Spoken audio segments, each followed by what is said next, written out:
Hello, I'm your teacher Nabi, and I hope you enjoy my videos. I am American English, so that's what you will be hearing throughout all of my videos. I would love to hear your feedback, and if there's anything that you would like to focus on or have me make a video about, I would be more than happy to do that. Just send me a message, and if you could like and subscribe, that would make me happy too. Okay, throughout all my videos, always listen for pi. That will make you sound more natural in English.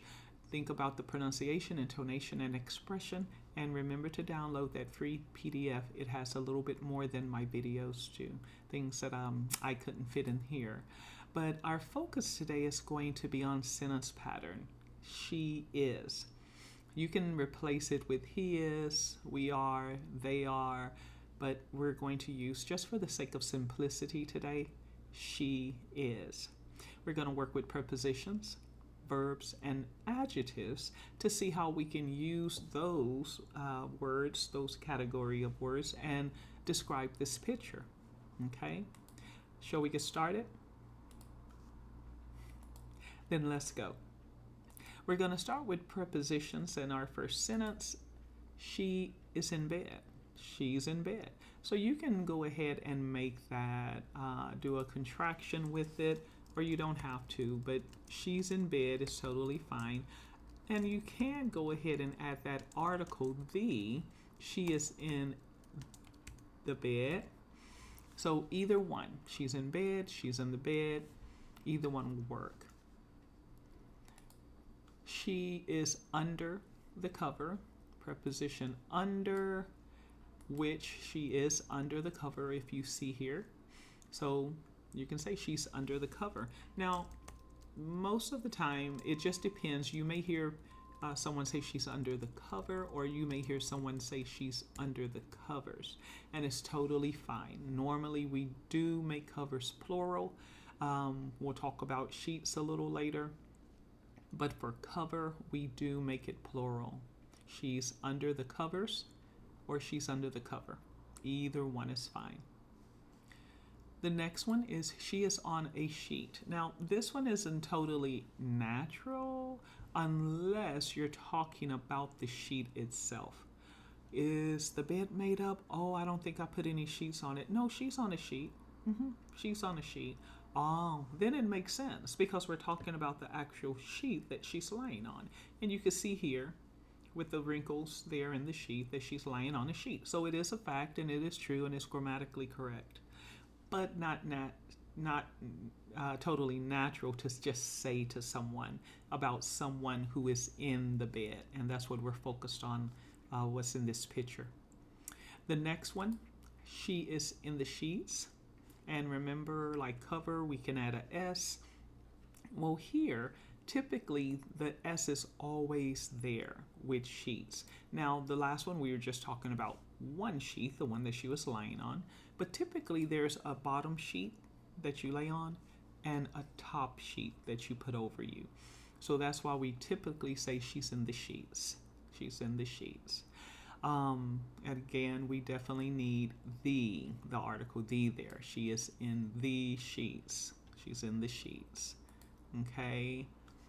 The next one, she is in between the sheets. She is in between the sheets. Again, we must have that S there. We must have the there. We don't want to remove any of those. She is in between the sheets. In between is very common for us to use. Sometimes we use a she is in between jobs.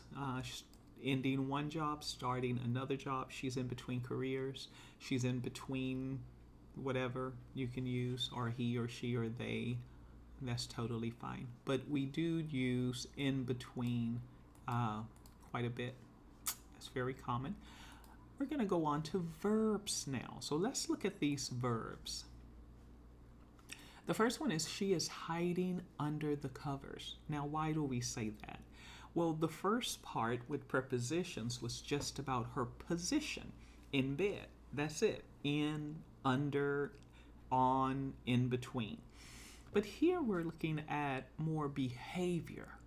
So the will give us more information. And the reason we can say hiding is because she's partially hiding part of her face with the cover. Her eyes are open wide, and that's why we say hiding. It's very appropriate to say that for this picture. She is hiding under the cover or covers. You can say it either way. The next one, she is hiding in the bed.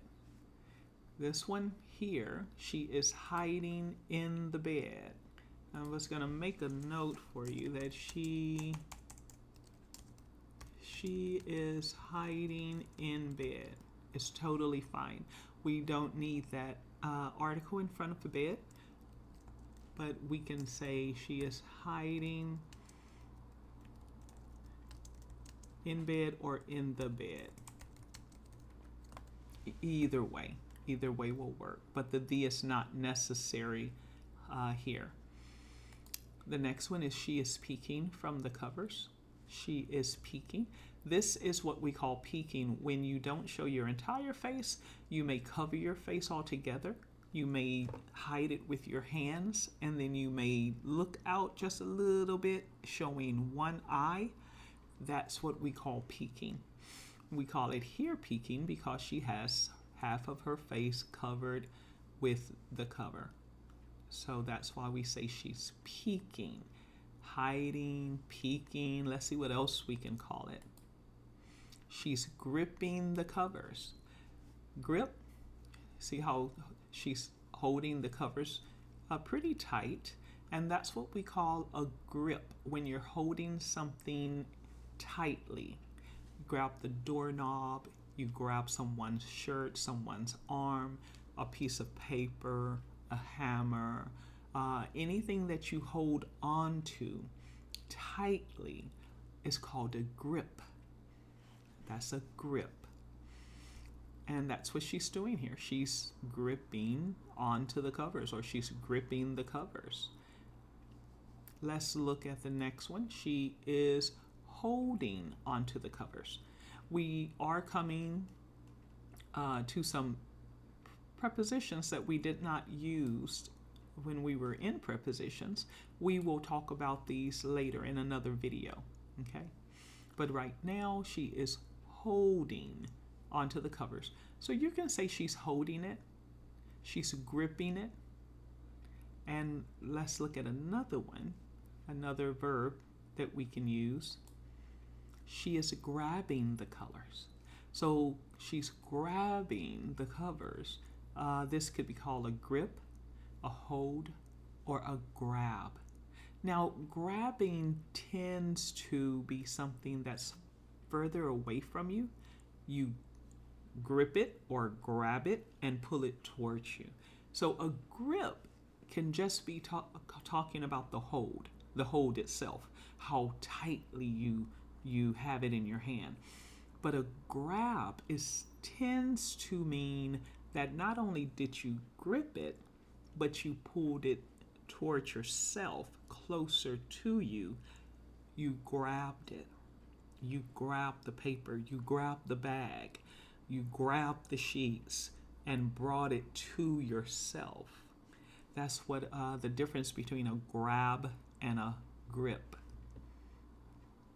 So there she is grabbing the cover or covers, and then she is grabbing onto the covers. Again, we will cover onto in a different video. She is lying in bed. Now, not she told a lie, but when we lay flat on our backs in the bed, that is called lying down on the couch. She is lying on the couch. She is lying down. So you can use that other ways. Lying down, lying on the sofa. She is lying on the couch. We tend to call it a couch than a sofa. Or she is lying on the floor. So that is the position to relax in, to lie down. Might want to use that, but it's so close to the lying. Okay, she is lying under the cover. Again, she's gripping the cover, pulled it up to her nose, as if she's peeking over the cover or looking over, and she is under the covers. She is lying between the sheets. Normally, again, a top sheet, and then there's probably a sheet under the blanket also that's on top of her. So that's why we say she is lying between the sheets. Now let's go on to adjectives. There's only a few that we're going to use for this because remember, we have to look at this picture to see what we can say about it. We can definitely use the word shy. She is covering her face. She doesn't want to be seen. People that are shy tend to want to hide. So that's why we use the word shy in this situation. She is shy. We can also say she is scared. When we are scared, we tend to want to hide. So we can say she is scared. We can say she is timid, which is similar to being shy, but timid is a good adjective to use with this picture. She is afraid. Same thing. She is afraid. She is scared. Same thing you can use with this picture. And the last one that we have, she is bashful, meaning shy. But the picture lends itself to all of those statements. Did you know that you could describe this picture with all of those sentences? Did you think of different ones? Put it in the comments if you thought of something else that you could say about this picture. But you did it. You did a great job, and you used the sentence pattern, she is, through all of that. We use prepositions, we use verbs, and we use adjectives to describe one picture. So I hope that you enjoyed that. I will see you next time for Describe a Picture. Don't forget to download the PDF, and don't forget to like and subscribe. I'll see you in the next Describe the Picture.